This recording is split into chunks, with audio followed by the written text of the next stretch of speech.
Ukraine's preparations to co-host Euro 2012 have met with setbacks both on and off the pitch. The problems affecting stadium construction and accommodation seem to have been resolved. Leading the line will be 35-year-old captain Andrei Shevchenko. It's likely to be his last major tournament as part of the national team. Ukraine's Euro 2012 planning started to take shape when they took on the Netherlands in Donetsk. The home team secured a very respectable draw with the World Cup runners-up. Coach Myron Markovic tendered his resignation in the weeks that followed. Yuri Kalitvintsev was appointed caretaker on August the 25th, 2010. Ukraine met fellow co-host Poland in September and managed a late draw thanks to a last-minute equaliser. Uranos Yelin put the Poles ahead before the interval.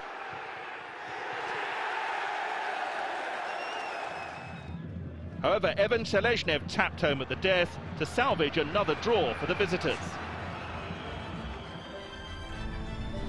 Later that month, UEFA President Michel Platini declared that Ukraine was almost ready to host Euro 2012 while on a visit to Kharkiv's Metalist Stadium. There had been fears the joint hosts would not be ready in time, threatening their ability to stage the championship. Following a 2-0 defeat to Brazil in October, Ukraine travelled to Switzerland.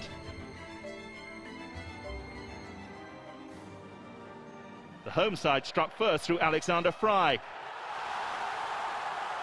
But Ukraine responded after the break, but Alexander Aliev equalised with the help of a deflection. Frey's second came after the hour mark, but the visitors came back for the second time in the match. Evgeny Konoplyanka's stunning strike from distance helped seal their fourth draw in 6 games.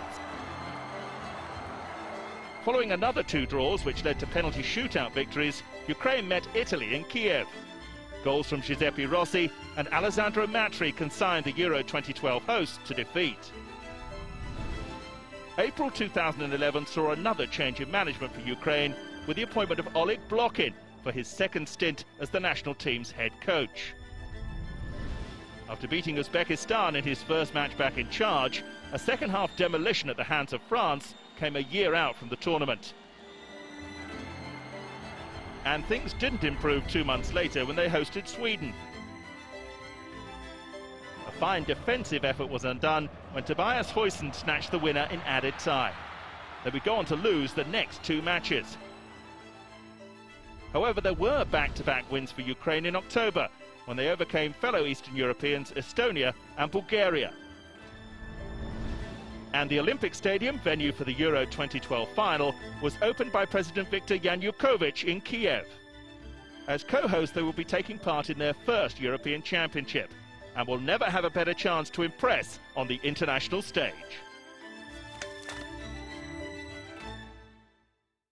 YouTube.com/goal is full of stuff like this and proper football too. To make sure you don't miss out, just hit the subscribe button. It really is that simple.